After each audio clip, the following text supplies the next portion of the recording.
Imagínate un mar embravecido, un navegante ambicioso y un continente virgen que oculta tesoros inimaginables, pero también ríos de sangre y gritos de agonía que aún resuenan en la historia. ¿Fue Cristóbal Colón el héroe que abrió las puertas al Nuevo Mundo? ¿O un verdugo disfrazado de explorador cuya codicia desató una masacre sin precedentes? Hoy, en este canal dedicado a los secretos oscuros de la historia española, desentrañaremos los crímenes sangrientos que Colón cometió en nombre de la corona y la fe, revelando cómo su llegada transformó un paraíso en un infierno de esclavitud y muerte. Pero antes, un saludo cálido a todos vosotros, apasionados de la historia, que no teméis mirar de frente las sombras del pasado. Si esta historia te eriza la piel, déjame un comentario respondiendo: ¿crees que Colón merecía ser llamado descubridor o criminal? Tu opinión podría inspirar nuestro próximo vídeo. Ahora, adentrémonos en la niebla del Atlántico, donde en el año 1492, un hombre nacido en Génova, Italia, llamado Cristóbal Colón, con ojos llenos de sueños de gloria y riquezas, convenció a los reyes católicos, Isabel de Castilla y Fernando de Aragón, de financiar su audaz expedición hacia lo desconocido. Colón no era un simple marino, era un visionario obsesionado con las escrituras y las profecías bíblicas que hablaban de un mundo al otro lado del océano, un lugar donde el oro fluía como ríos y las almas esperaban ser salvadas por la cruz cristiana. Pero detrás de esa fachada de cruzado piadoso latía un corazón impulsado por la ambición desmedida, un deseo de riquezas que lo llevaría a cometer atrocidades que mancharían para siempre el legado de España. Imagina la tensión en las salas del Alcázar de Sevilla, donde Colón, con mapas rudimentarios en mano, argumentaba ante una corte escéptica que la ruta hacia las Indias por Occidente era no solo posible, sino divina. Los reyes, envueltos en las intrigas de la Reconquista recién culminada, vieron en él una oportunidad para expandir el imperio y contrarrestar el poder otomano que bloqueaba las rutas orientales. Así, con 3 carabelas modestas, la Niña, la Pinta y la Santa María, y un puñado de marineros curtidos por el salitre, Colón zarpó de Palos de la Frontera el 3 de agosto de 1492, dejando atrás una Europa renacentista bullendo de curiosidad y miedo. El viaje fue un calvario de vientos traicioneros y dudas que carcomían el espíritu de la tripulación. Durante 33 días interminables las olas azotaban las frágiles naves mientras el horizonte se mantenía vacío, un abismo azul que parecía burlarse de las promesas de Colón. Los hombres murmuraban rebeliones, temiendo que el genovés los llevara al fin del mundo, un lugar donde, según las leyendas medievales, serpientes marinas devoraban a los intrépidos. Colón, con su astrolabio y su fe inquebrantable, los calmaba con relatos de paraísos exóticos y promesas de botines que harían palidecer a los sultanes. Finalmente, en la madrugada del 12 de octubre, un vigía divisó tierra, una isla bahameña que Colón bautizó como San Salvador, creyendo erróneamente que había llegado a las Indias. El primer contacto con los taínos, un pueblo pacífico de piel cobriza y ojos curiosos, fue un momento de falsa armonía. Los indígenas, impresionados por las baratijas de vidrio y cascabeles que les ofrecían los españoles, respondieron con hospitalidad, ofreciendo yucas y frutas tropicales. Pero en los ojos de Colón brillaba ya la codicia. Notó los fragmentos de oro que adornaban sus narices y orejas, y en su diario, escrito con tinta que olía a sal, anotó que estos salvajes serían fáciles de dominar y convertir, un presagio de la tormenta que se avecinaba. La intriga crece aquí, porque mientras Colón plantaba la cruz en esas playas vírgenes, ¿imaginaba que su llegada inauguraría una era de terror donde miles perecerían bajo el yugo de la espada y la cadena?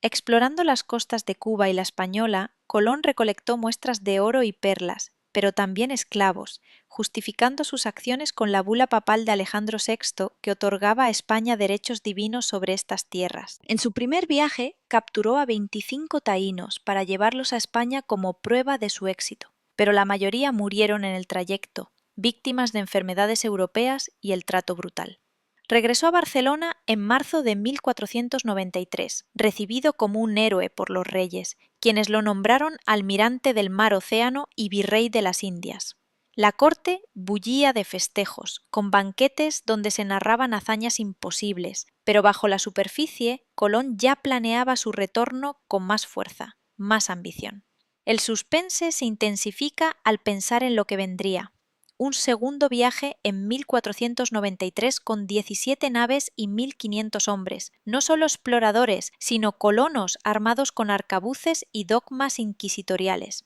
Al llegar a la Española, fundó la primera colonia, la Navidad, dejando a 39 hombres con instrucciones de extraer oro y someter a los nativos. Pero cuando regresó, encontró la fortaleza en ruinas y sus hombres masacrados por los taínos, hartos de abusos. Colón, en lugar de reflexionar, optó por la venganza. Esclavizó a 500 indígenas y los envió a las minas, donde el sol abrasador y los látigos los quebrantarían. ¿Cómo un hombre que se decía devoto podía ignorar los gemidos de los inocentes? La historia se tiñe de rojo aquí, y la tensión no hace más que crecer a medida que Colón consolida su poder en un paraíso que se convierte en tumba. En su tercer viaje, partiendo en 1498, Colón exploró la costa de Venezuela, tocando lo que él llamó Isla Santa, pero su foco permanecía en la Española, donde el caos reinaba. Como virrey, impuso un sistema de encomiendas que en realidad era esclavitud disfrazada. Los taínos debían entregar cuotas imposibles de oro y algodón a cambio de protección española, pero el incumplimiento significaba mutilaciones y ejecuciones públicas. Imagina las escenas en las plazas de Isabela, la capital improvisada, nativos con manos cortadas colgando de postes como advertencia, mientras Colón, desde su residencia fortificada, contaba las pepitas de oro que apenas cubrían las palmas de sus víctimas. La intriga radica en su doble vida. Por un lado, cartas a los reyes llenas de promesas de conversión masiva al cristianismo. Por el otro, informes de rebeliones sofocadas con fuego y hierro. Los caciques taínos, como Guacanagarí, que inicialmente lo había ayudado, fueron traicionados y enviados encadenados a España. Enfermedades como la viruela, traídas inadvertidamente por los europeos, diezmaban poblaciones enteras, pero Colón exacerbaba el horror al forzar a los supervivientes a trabajar hasta la extenuación en las minas de la cordillera central. Testimonios de la época, como los del fraile Bartolomé de las Casas, describen aldeas enteras despobladas, donde mujeres y niños eran vendidos como ganado. La presión narrativa se acumula. ¿Cuánto tiempo podría durar este reinado de terror antes de que la corona intervenga? La gota que colmó el vaso llegó con acusaciones de tiranía que cruzaron el océano hasta las orejas de los reyes católicos. Colón, acusado de malversación y crueldad excesiva, vio cómo su hermano Diego y su hijo Hernando eran arrestados, pero él mismo escapó por poco en 1500. Enviado de vuelta a España, en cadenas por Francisco de Bobadilla, el nuevo gobernador, Colón llegó a Cádiz humillado, pero su astucia lo salvó. Apeló directamente a Isabel, quien, conmovida por su fe, lo liberó y le concedió un cuarto viaje en 1502. Este periplo, destinado a encontrar un paso al Pacífico, se convirtió en otra odisea de sufrimiento. Las tormentas lo desviaron a Jamaica, donde pasó un año varado, mientras sus hombres se amotinaban y los indígenas locales, exhaustos de abusos previos, negaban alimentos. Colón, en un acto de desesperación manipuladora, invocó un eclipse lunar profetizado para aterrorizar a los nativos y forzar su sumisión, un truco que revelaba su maquiavelismo. Al regresar, exhausto y enfermo, Colón murió en Valladolid el 20 de mayo de 1506, convencido de su grandeza divina, sin saber que su legado era un continente manchado de sangre. Pero la historia no termina con su muerte. El suspense persiste en cómo sus descubrimientos pavimentaron el camino para conquistas aún más brutales, como las de Cortés y Pizarro, que multiplicarían los horrores en México y Perú. Profundicemos en los detalles más escalofriantes de la esclavitud bajo el mando de Colón. En la Española, el sistema de repartimiento obligaba a los taínos a laborar en las minas de oro de Cibao, donde el trabajo era inhumano, hombres, mujeres y niños picando roca bajo el sol implacable de las montañas, con guardias españoles azotándolos por cualquier demora. Las cuotas eran absurdas. Cada nativo debía entregar una campanilla llena de oro polvo cada 3 meses, equivalente a unas 3/8 partes. pero el metal escaseaba, llevando a mutilaciones sistemáticas. Colón decretó que por cada gramo faltante se cortara una mano o una oreja, y las colinas se llenaron de lisiados que vagaban como fantasmas, mendigando en las colonias. La intriga histórica se entreteje con relatos de frailes como Ramón Pané, quien documentó cómo los taínos, desesperados, se suicidaban en masa bebiendo jugo de yuca tóxico o ahorcándose en los bohíos, prefiriendo la muerte a la esclavitud.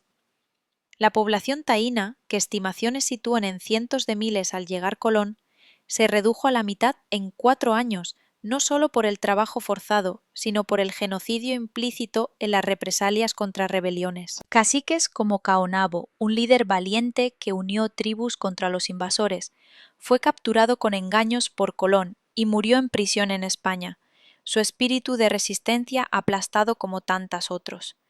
Mientras tanto, Colón enriquecía sus arcas personales enviando cargamentos de oro a España que apenas beneficiaban a la corona, alimentando la corrupción que lo derribaría.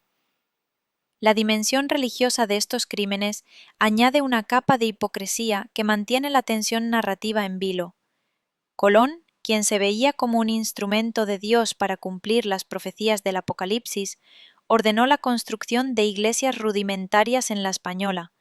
donde misioneros franciscanos bautizaban a nativos a la fuerza, prometiendo salvación a cambio de obediencia. Pero la conversión era una farsa.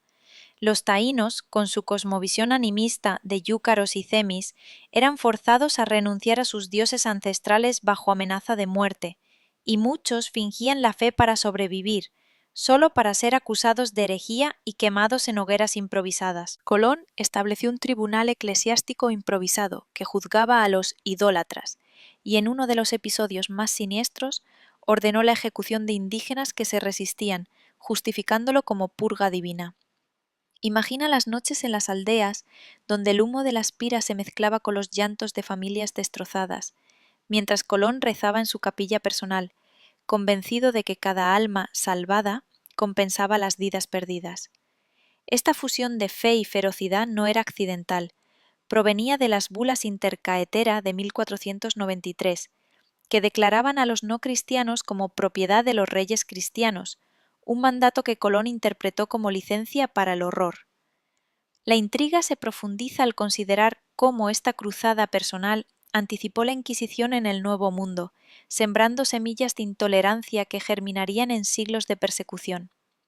Examinemos ahora el impacto económico de estos crímenes, un motor de ambición que impulsaba a Colón hacia abismos morales cada vez más profundos. El oro de las Indias era el Santo Grial, y Colón, nombrado gobernador, organizó expediciones punitivas a las regiones interiores para saquear yacimientos taínos, ignorando que estos pueblos no acumulaban riquezas como los europeos, sino que las usaban en rituales. En 1494, durante su segundo viaje, fundó minas en la Vega Real, donde miles de nativos fueron encadenados y marchados como bestias de carga, muchos pereciendo en el camino por hambre y flagelación. El sistema de tributos que Colón impuso rigurosamente generaba terror. Inspectores recorrían las aldeas midiendo el oro con balanzas, y los deficientes eran azotados en público, sus cuerpos marcados con hierros calientes para identificarlos como esclavos. La narrativa se carga de suspense al revelar cómo esta extracción voraz agotó no solo las reservas, sino las vidas. En menos de una década, la población trabajadora se extinguió, forzando a Colón a importar esclavos africanos, un ciclo vicioso que él inició al capturar y vender taínos en mercados de Sevilla. Sus cartas a los reyes, llenas de exageraciones sobre ríos de oro, ocultaban la realidad de un virreinato al borde del colapso, con deudas acumuladas por construcciones fallidas como la ciudad de la Isabela, abandonada por enfermedades y revueltas. ¿Era Colón un visionario económico o un depredador que sacrificó generaciones por un espejismo de prosperidad?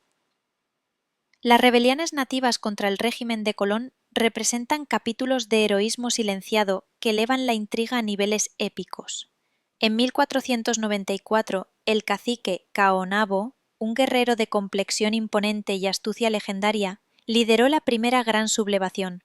uniendo a los taínos de Maguana en ataques sorpresa contra las fortalezas españolas. Sus guerreros, armados con macanas de madera endurecida y arcos envenenados,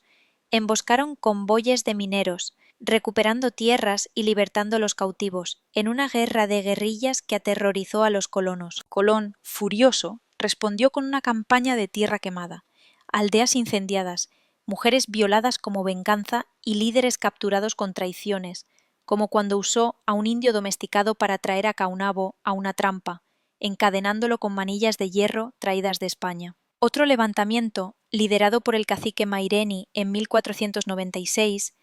vio a cientos de taínos asaltando la villa de Bonanza, matando a varios españoles en un arrebato de furia justificada. Colón sofocó la revuelta con brutalidad quirúrgica, ejecutando a los cabecillas en plazas públicas y distribuyendo sus cuerpos como trofeos,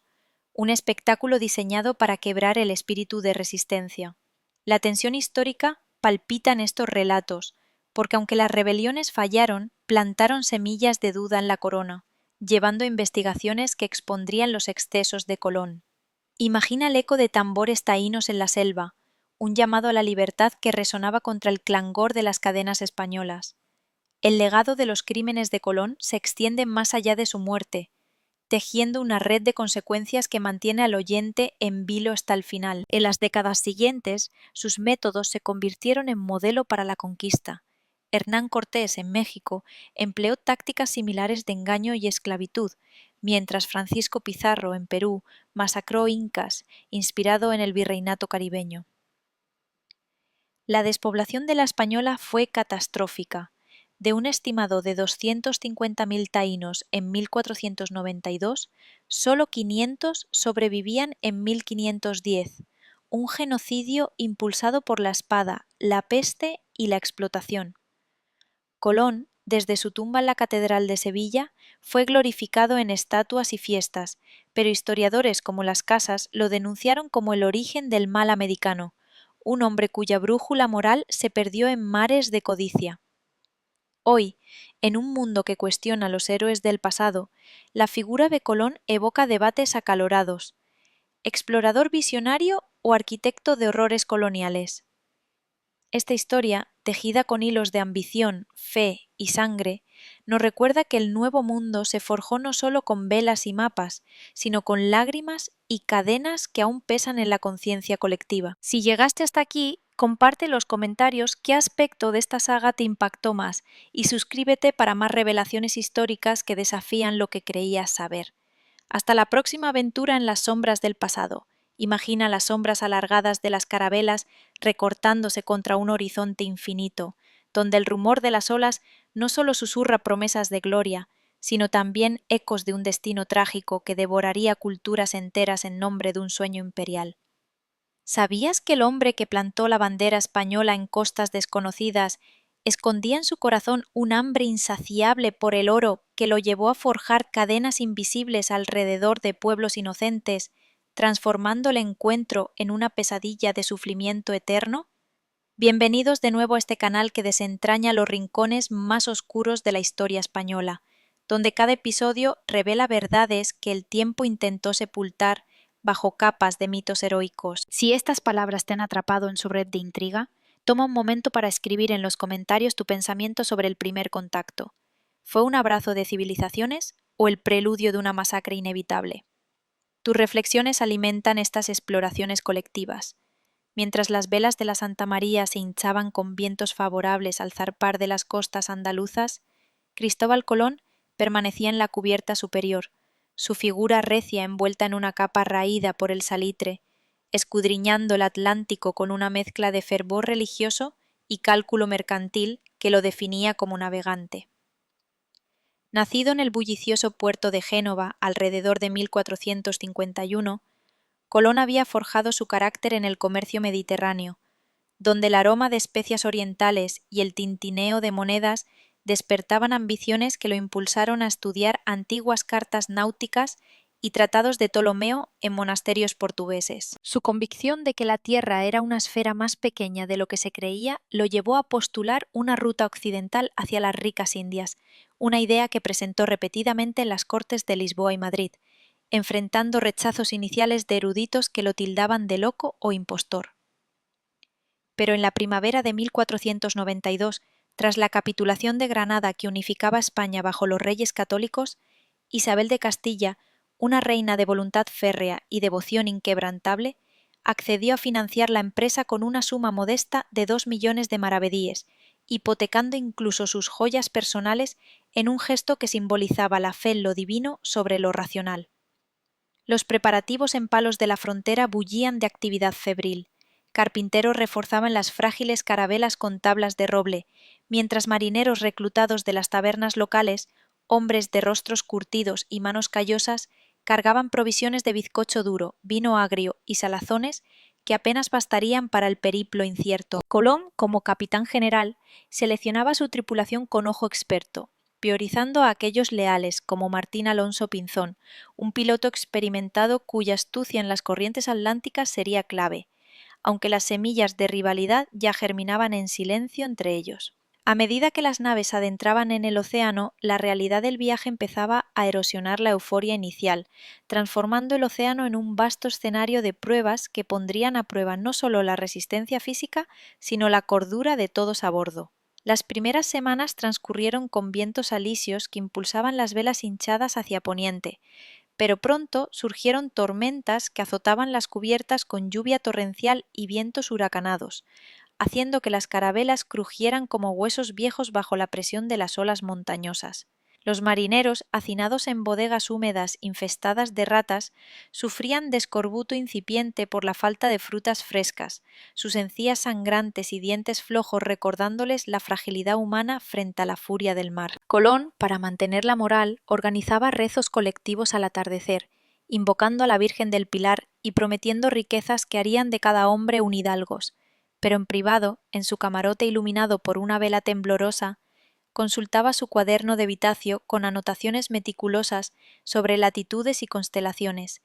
calculando distancias que lo acercaban a lo que imaginaba como Zipango, la mítica Japón de Marco Polo. La tensión crecía con cada día sin avistar tierra. Rumores de motín se extendían como niebla, con Pinzón y sus hermanos en la Pinta cuestionando las decisiones del genovés, temiendo que éste los llevara a un abismo sin retorno donde las leyendas hablaban de un mar invertido que engullía naves enteras. Colón respondía con astucia diplomática, distribuyendo raciones extra de vino y contando historias de navegantes antiguos que habían desafiado lo imposible, pero internamente la duda lo carcomía como el mar a las cuadernas, preguntándose si sus cálculos, basados en un radio terrestre subestimado, no lo habrían condenado a vagar eternamente en un vacío azul. El avistamiento de tierra en la noche del 12 de octubre de 1492 marcó el clímax de esa odisea inicial, un momento que Colón registraría con trazo febril en su diario, como el cumplimiento de una profecía divina,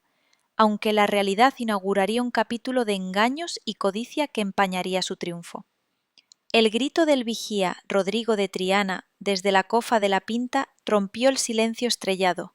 anunciando una línea oscura en el horizonte que resultó ser una isla plana y verde en las Bahamas, a la que Colón nombró San Salvador en honor a la salvación que atribuía a su llegada. Al amanecer, las naves anclaron en aguas turquesas y una partida encabezada por Colón desembarcó en una playa de arena fina salpicada de palmeras, donde el aire cargado de aromas florales contrastaba con el hedor acumulado de las bodegas.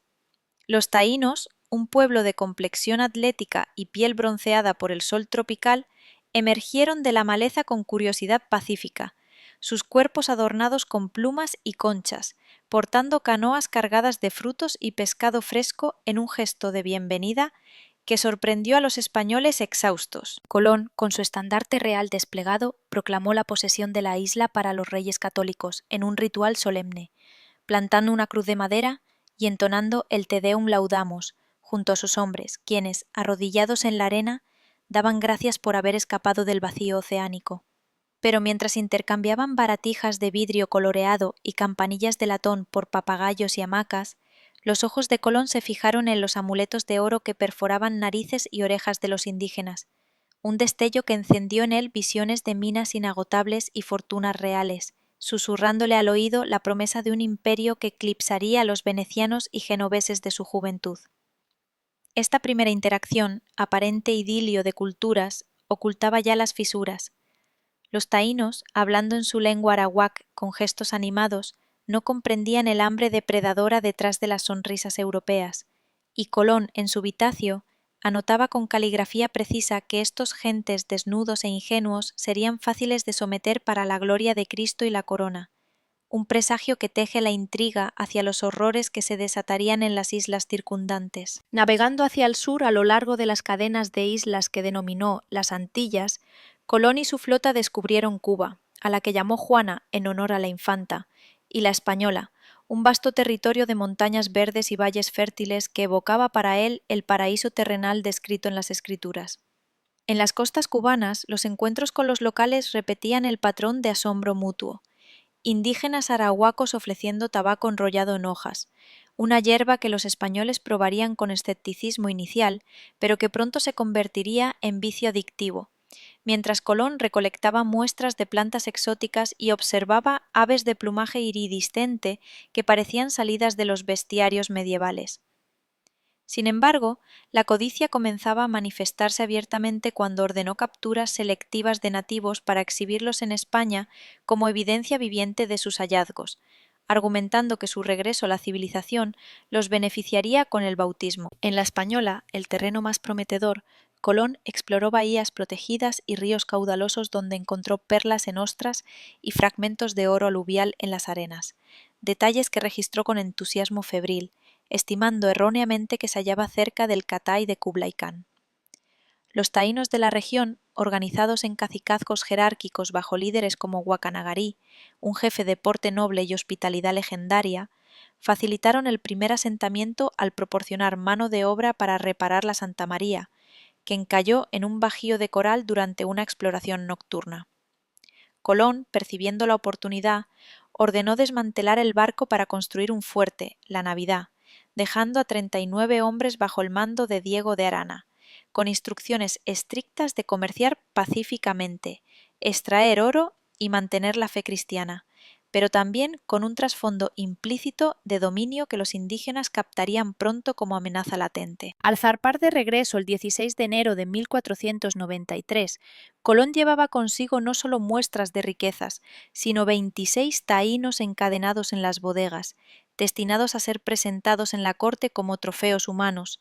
aunque el viaje de retorno, plagado de tormentas y disentería, se cobró la vida de 9 de ellos, sus cuerpos arrojados al mar en entierros anónimos que presagiaban el destino de innumerables más. La intriga se intensifica al imaginar las conversaciones susurradas en las cubiertas. ¿Regresaría Colón a un paraíso intacto? ¿O encontraría que su semilla de conquista ya había germinado en raíces de resentimiento?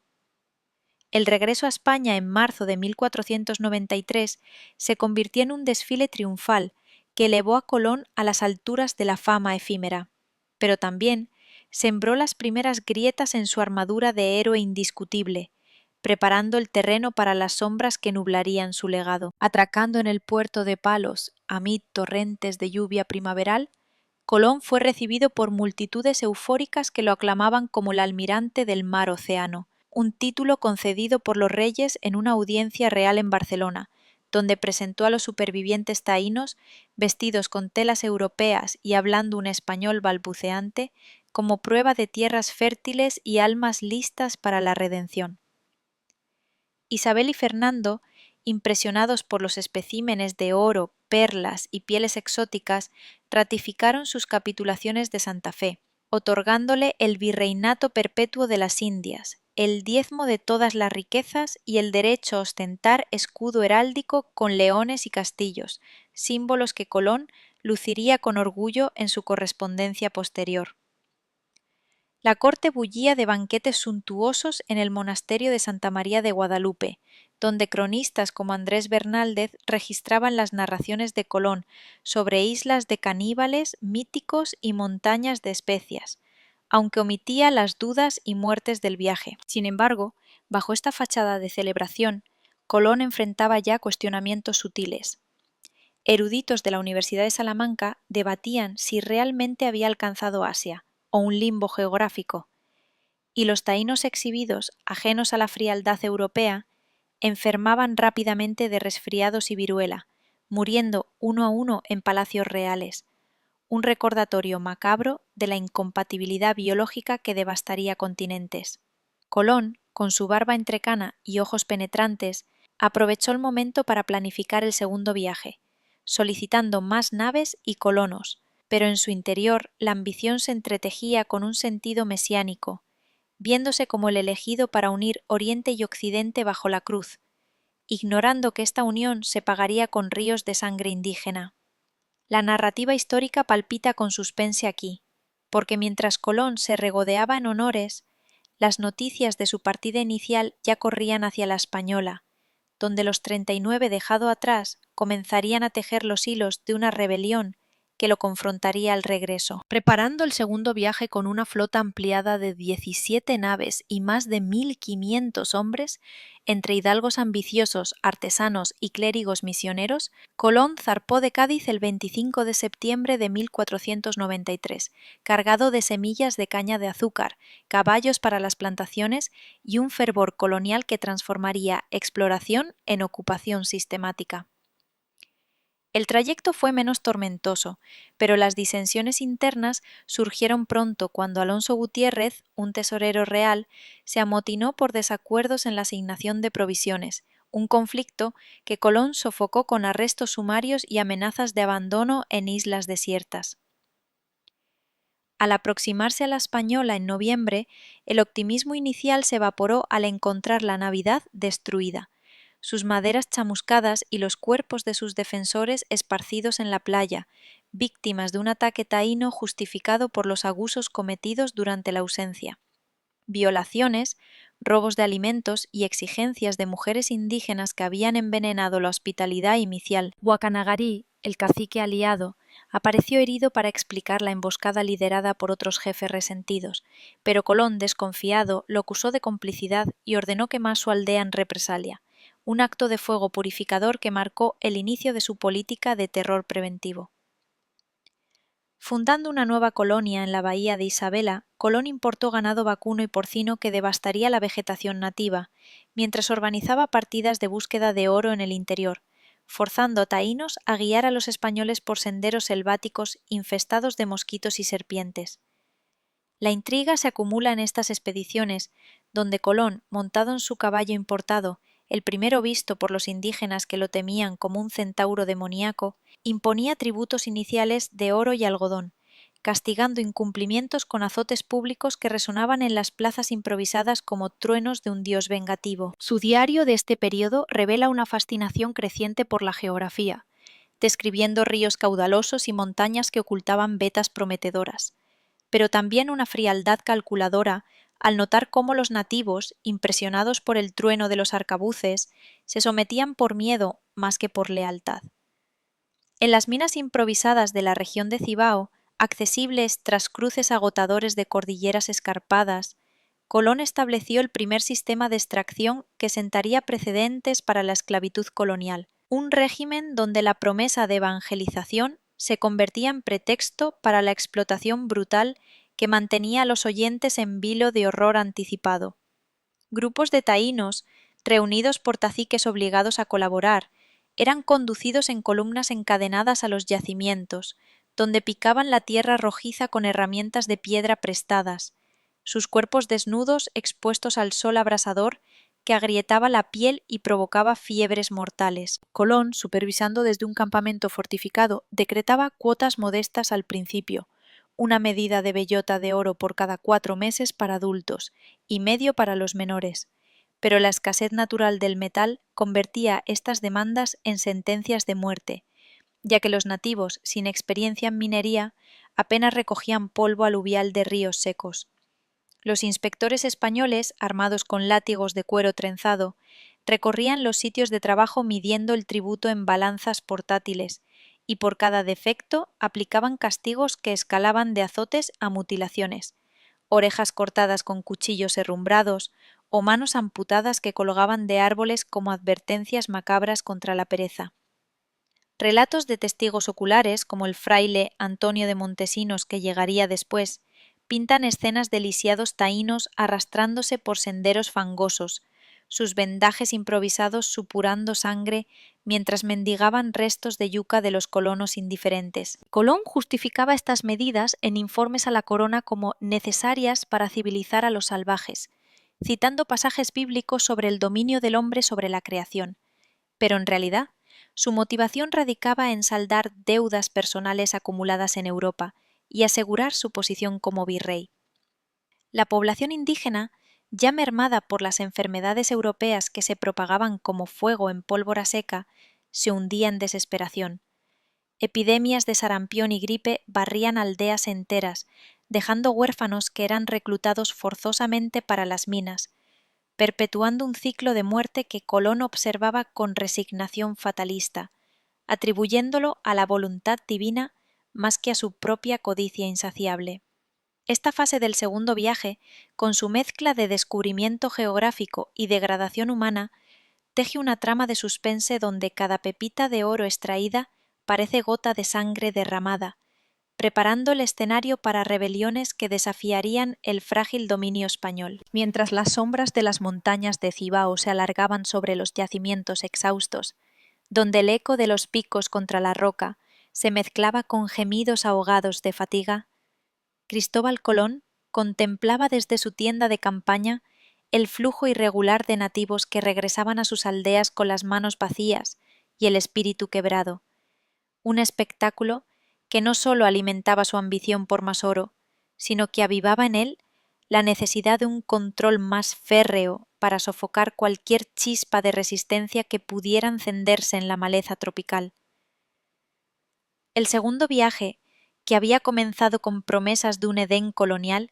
se adentraba ahora en un laberinto de tensiones crecientes,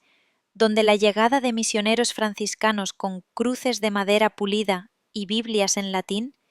pretendía suavizar la imagen de los españoles, pero en realidad servía como velo para las operaciones de extracción que devoraban vidas indígenas a un ritmo alarmante. Colón, con su barba ahora salpicada de canas prematuras por las fiebres recurrentes, organizaba audiencias diarias en la plaza de Isabela, un asentamiento improvisado de chozas de palma y barracas de adobe que olía a sudor y humo de fogatas, donde caciques taínos eran convocados para jurar lealtad bajo la sombra de una cruz erigida en el centro, un ritual que mezclaba diplomacia con intimidación sutil. Guacanagarí, aún recuperándose de sus heridas del ataque a la Navidad, asistía con porte estoico, ofreciendo tributos de maíz y tabaco para mantener la paz frágil, pero en sus ojos brillaba una cautela que Colón interpretaba como sumisión, ignorando los murmullos de descontento que se propagaban por las redes de mensajeros indígenas a través de los valles fértiles. La corona, a miles de leguas de distancia, recibía informes optimistas de Colón sobre conversiones masivas y vetas auríferas prometedoras, pero la realidad en la española era un tapiz de contradicciones. Mientras los colonos plantaban huertos de trigo europeo que competían con los cultivos nativos, las enfermedades traídas en los cuerpos de los recién llegados se filtraban en las comunidades taínas como veneno lento, causando brotes de disentería que llenaban los ríos con cadáveres flotantes y obligaban a los supervivientes a abandonar sus bohíos en busca de refugio en las selvas impenetrables. La escalada hacia la represión abierta se precipitó en las semanas siguientes, cuando rumores de conspiraciones taínas llegaron a oídos de Colón a través de espías indígenas cooptados con promesas de exención de tributos, un sistema de delación que él fomentaba activamente para desmantelar cualquier alianza potencial entre cacicazgos rivales. En el corazón de la cordillera, el cacique Caonabó, un líder de estatura imponente y reputación como guerrero invencible, cuya aldea maguana bullía de guerreros tatuados con pigmentos rojos y armados con lanzas de guayacán afiladas, comenzó a organizar encuentros secretos en cuevas ocultas donde se planeaban emboscadas contra las partidas mineras españolas que violaban territorios sagrados. Caonabo, descendiente de linajes arawak antiguos, veía en la llegada de Colón no un don divino, sino una plaga que profanaba los cemis, los espíritus ancestrales que habitaban árboles y ríos, y su carisma unía a jefes menores en un pacto de resistencia que amenazaba con extenderse como la enredadera por toda la isla. Colón, Alertado por un traidor taíno que recibió una capa de lana como recompensa, decidió actuar con presteza calculada. En lugar de un asalto frontal que podría galvanizar a los rebeldes, optó por una estratagema de engaño que revelaba su maquiavelismo heredado de las intrigas cortesanas europeas. Envió a un emisario con guirnaldas de flores y collares de cuentas de vidrio, invitando a Caonabo a una conferencia de paz en las afueras de Isabela, prometiendo tratados equitativos y el fin de las cuotas opresivas, un señuelo que el cacique, ansioso por evitar una guerra total, aceptó con recelo. Al llegar, escoltado por un puñado de sus mejores hombres, Caonabo fue recibido con fanfarria, tambores españoles retumbando y banderas ondeando. Pero en un instante los guardias de Colón lo rodearon con manillas de hierro ocultas bajo mantas, encadenándolo antes de que pudiera invocar a sus dioses. El transporte a España en una de las naves de retorno fue un calvario de humillación.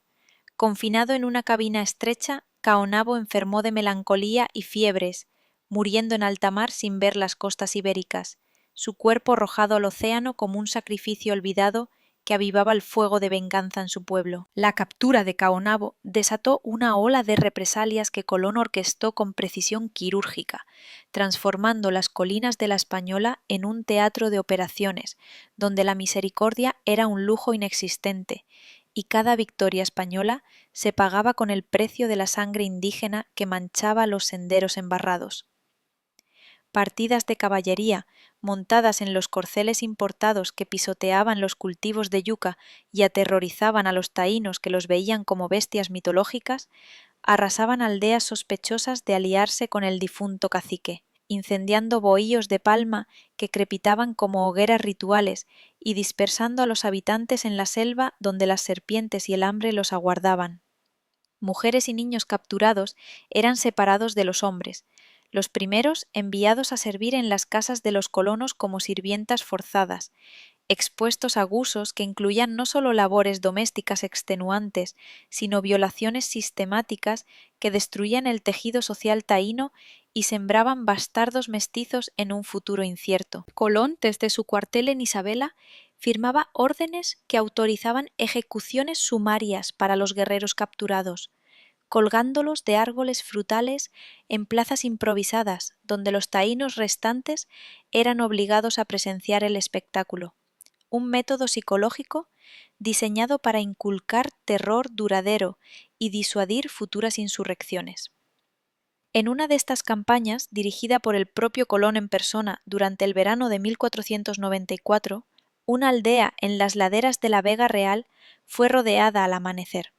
Los arcabuces tronaron en salvas ensordecedoras, matando a docenas de defensores que cargaban con macanas y flechas, mientras los supervivientes eran atados en grupos y marchados a las minas de Cibao, sus pies sangrando en el terreno rocoso bajo el látigo de los capataces. El botín de estas racias incluía no solo oro escondido en ídolos de arcilla, sino esclavos que Colón embarcaría hacia España en cargamentos humanos, justificando el comercio con la necesidad de mano de obra para las plantaciones reales, aunque en realidad alimentaba un mercado negro que enriquecía a sus oficiales leales. La narrativa de estos eventos se carga de una intriga palpable, porque mientras Colón consolidaba su autoridad mediante el miedo, las noticias de estos excesos comenzaban a filtrarse a través de frailes compasivos que escribían cartas clandestinas a la corona, plantando las semillas de una investigación que eventualmente lo alcanzaría como una tormenta lejana.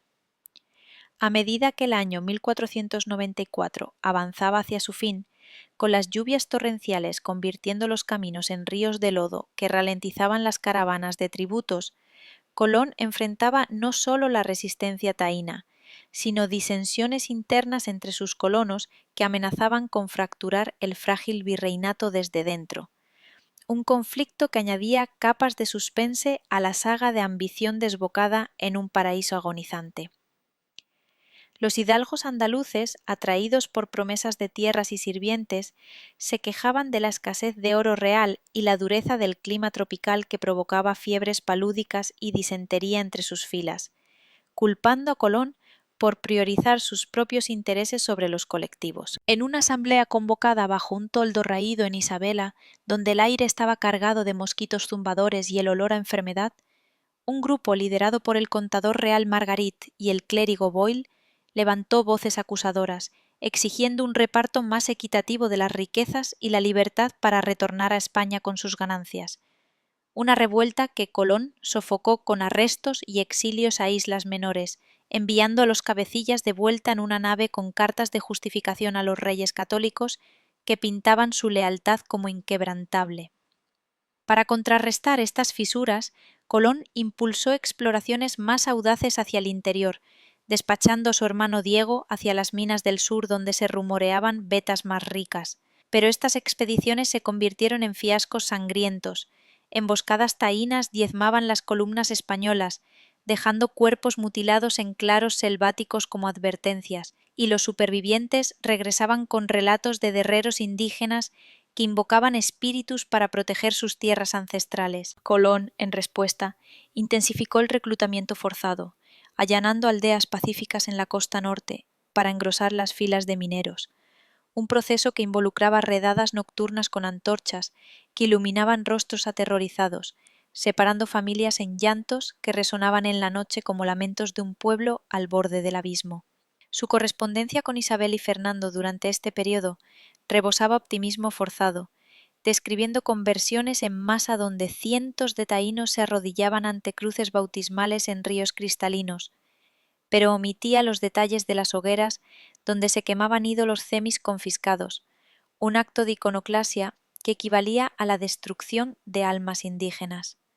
La intriga histórica se entreteje aquí con la ironía de un virrey que, mientras construía capillas de piedra en Isabela para impresionar a los misioneros, ignoraba las epidemias que su llegada había desatado, como la viruela, que barría cacicazgos enteros, dejando aldeas fantasmas donde sólo el viento susurraba entre las ruinas de bohíos abandonados. El invierno de 1494 trajo una pausa tensa en las hostilidades, pero no en la explotación, ya que Colón reorganizó el sistema de encomiendas para asignar grupos de taínos a colonos individuales, un arreglo que disfrazaba la esclavitud como tutela cristiana y permitía a los españoles reclamar mano de obra para fincas de caña y tabaco que empezaban a brotar en las llanuras costeras.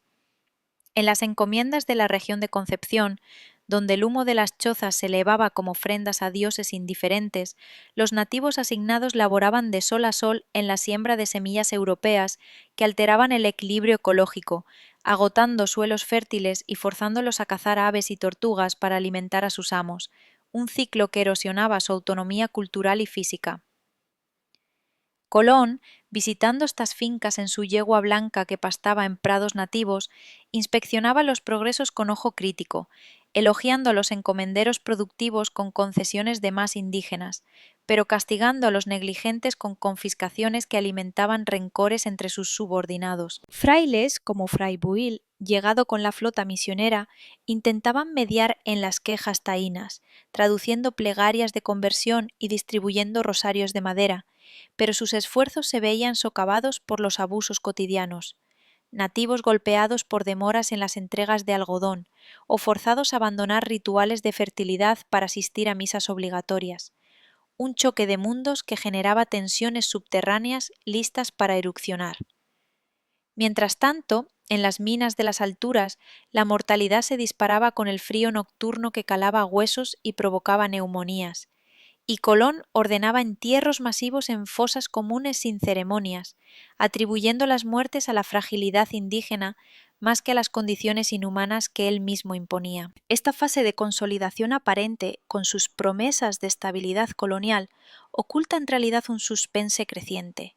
porque las cartas de denuncia de Boyle y otros clérigos cruzaban ya el Atlántico, llegando a las Cortes de Sevilla, donde funcionarios reales comenzaban a cuestionar si el virrey era un instrumento de Dios o un tirano que manchaba el nombre de España con excesos que podrían provocar una revuelta generalizada en las Indias. Mientras el telón de una aparente estabilidad colgaba como una niebla densa sobre la española, donde los campos de caña susurraban promesas de prosperidad europea y las cruces de las capillas proyectaban sombras alargadas sobre los rostros exhaustos de los taínos encomendados, Cristóbal Colón se enfrentaba a un crisol de crisis que amenazaba con engullir su virreinato en un vórtice de caos y juicio divino. un momento pivotal donde sus ambiciones chocaban frontalmente con las realidades de un mundo que no se doblegaba ante mapas erróneos ni decretos reales. El año 1495 amaneció con vientos portadores de noticias inquietantes desde las costas orientales, donde el cacique Maireni, un líder de complexión robusta y linaje descendiente de los antiguos guaraníes, había reunido en secreto a sobrevivientes de las racias previas en las cuevas de Cotubanamá, un santuario natural de acantilados escarpados y aguas turquesas que servía como bastión contra los intrusos.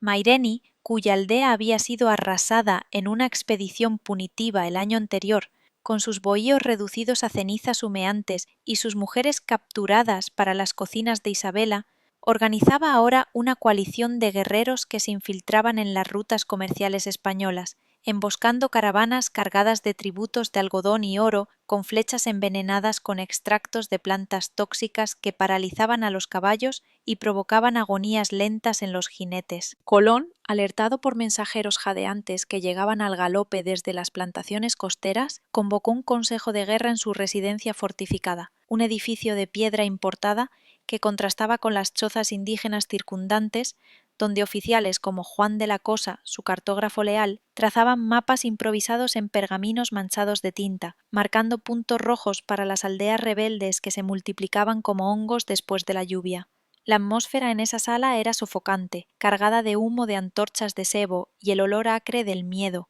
mientras Colón, con su rostro surcado por líneas de fatiga y fiebres intermitentes que lo debilitaban en las noches, dictaba órdenes para una campaña masiva que involucraría no solo a sus arcabuceros y lanceros, sino a caciques taínos cooptados como Guacanagarí, cuyo apoyo se compraba con exenciones de cuotas y títulos honoríficos que lo convertían en un títere de la corona española. La ofensiva contra Maireni se desató como una tormenta tropical en las llanuras de la Vega Real,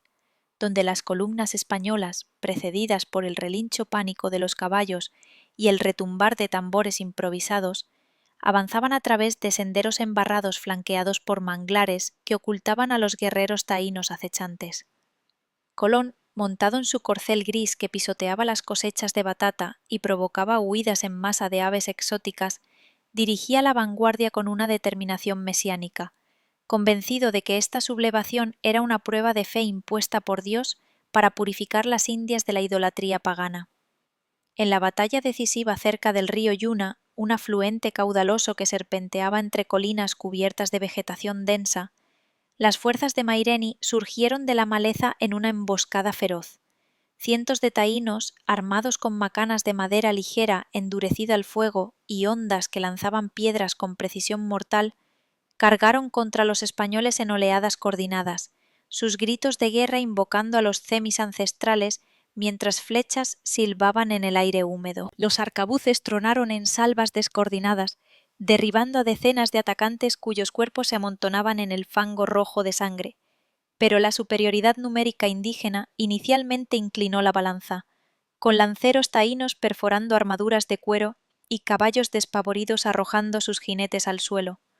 Colón, en el fragor del combate, recibió una herida superficial en el brazo de una flecha que rozó su cota de malla, un dolor ardiente que lo impulsó a arengar a sus hombres con promesas de botines eternos, ordenando una carga de caballería que rompió las líneas rebeldes y convirtió la ribera en un matadero de extremidades cortadas y lamentos agónicos. Maireni, luchando en primera línea con una lanza adornada de plumas de guacamayo, fue capturado vivo tras un duelo cuerpo a cuerpo con un capitán español, sus brazos atados con cuerdas de fibra de maguey, mientras era arrastrado ante Colón, quien lo interrogó en un español rudimentario mezclado con gestos, exigiendo la rendición de sus aliados restantes bajo amenaza de exterminio total. El juicio improvisado de Maireni en el campamento victorioso se convirtió en un espectáculo de terror calculado que reverberó a través de toda la española, un clímax de represión que Colón utilizó para reafirmar su autoridad absoluta y sembrar un miedo que se filtraría en las almas de los taínos como un veneno invisible. Bajo un sol implacable que evaporaba la sangre de la batalla del suelo arcilloso, Maireni fue atado a un poste en el centro del claro, rodeado por sus guerreros capturados arrodillados en el barro y colonos españoles que vitoreaban con cruces en alto. Colón, vendando su herida con un pañuelo manchado, pronunció un discurso en latín y castellano que los intérpretes taínos traducían con voces temblorosas, declarando al cacique como traidor a la fe cristiana y enemigo de la corona, justificando su sentencia con citas de las bulas papales que otorgaban a España el mandato divino sobre estos reinos infieles. El veredicto fue ejecución pública, no por espada limpia, sino por un método diseñado para maximizar el horror y la lección, donde Maireni fue azotado con látigos de cuero trenzado hasta que su espalda se convirtió en un mapa de surcos sangrientos, seguido de una mutilación simbólica en la que se le cortaron los tendones de las piernas para impedir futuras huidas, un acto que lo dejó retorciéndose en agonía mientras los taínos observaban en silencio sepulcral. Finalmente fue decapitado con un hacha de carnicero importada de Sevilla, su cabeza clavada en una pica y erguida en la plaza de Isabela como trofeo,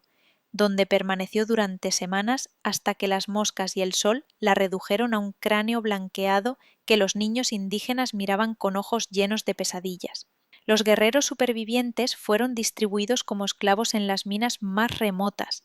encadenados en grupos de 50 y marchados bajo vigilancia armada, sus familias separadas para prevenir alianzas, un éxodo forzado que dejó aldeas enteras despobladas y resonando con el vacío de un genocidio incipiente. Colón, en su informe posterior a los Reyes Católicos, describió esta victoria como un triunfo de la cruz sobre la barbarie, omitiendo los detalles de las violaciones cometidas por sus hombres en las aldeas saqueadas, donde mujeres taínas eran tomadas como botín de guerra y niños huérfanos reclutados para tareas domésticas que los exponían a abusos sistemáticos. Esta campaña culminante no solo aplastó la rebelión de Maireni, sino que catalizó una cascada de consecuencias que erosionaron irremediablemente la posición de Colón, transformando su virreinato en un polvorín de acusaciones y disidencias que lo acercaban al borde de su caída. Las noticias de la masacre cruzaron la isla como un incendio forestal,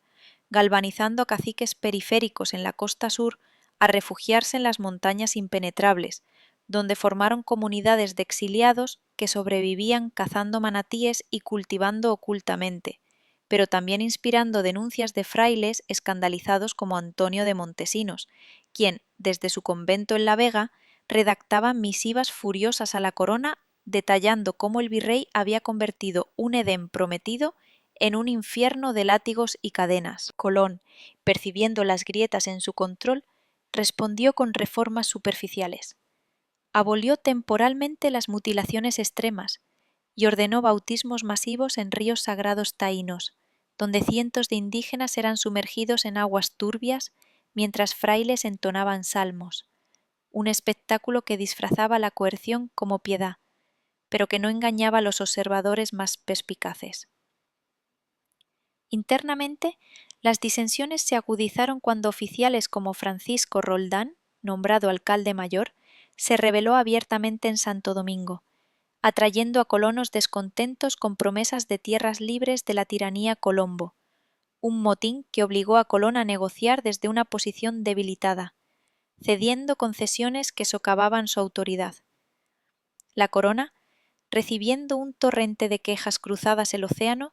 decidió intervenir con la designación de Francisco de Bobadilla en 1499 como gobernador investigador,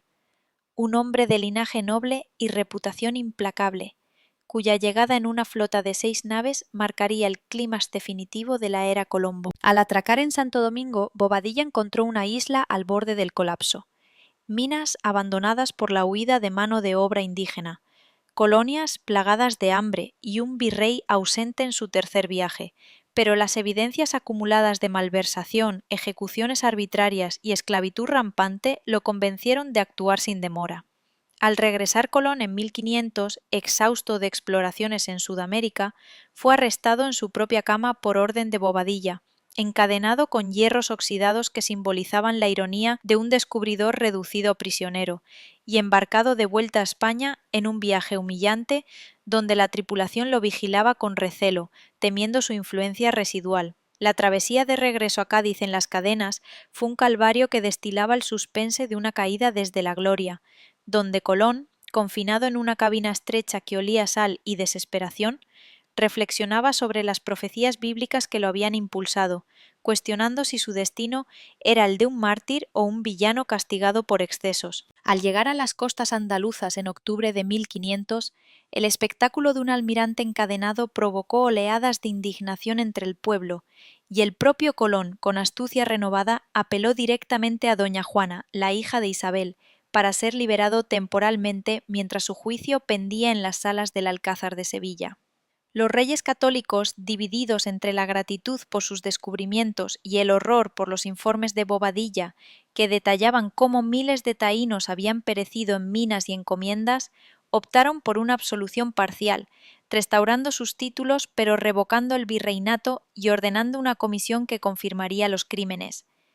Cuotas de oro imposibles que habían llevado a suicidios en masa, con taínos bebiendo venenos de yuca o lanzándose de acantilados, mutilaciones que dejaron islas de lisiados mendigando en las plazas, y un sistema de esclavitud que exportó 500 indígenas a España, de los cuales la mayoría sucumbió a enfermedades en mercados como el de Sevilla. Este clímax judicial, con testigos como Bartolomé de las Casas, declarando ante notarios sobre aldeas despobladas y ríos teñidos de sangre, selló el legado de Colón como arquitecto de un horror colonial que se extendería más allá de su vida, inspirando las leyes de Burgos de 1517 en un intento tardío de mitigar los abusos, pero demasiado tarde para los cientos de miles de almas perdidas. La intriga de esta era culmina en la paradoja de un hombre que, al morir en Valladolid el 20 de mayo de 1506, susurró en su lecho de muerte convicción de su misión divina, ignorando que su llegada había inaugurado no un renacimiento, sino un apocalipsis para los pueblos del Nuevo Mundo, un eco de cadenas que resuena en la historia como advertencia eterna contra la ambición desatada.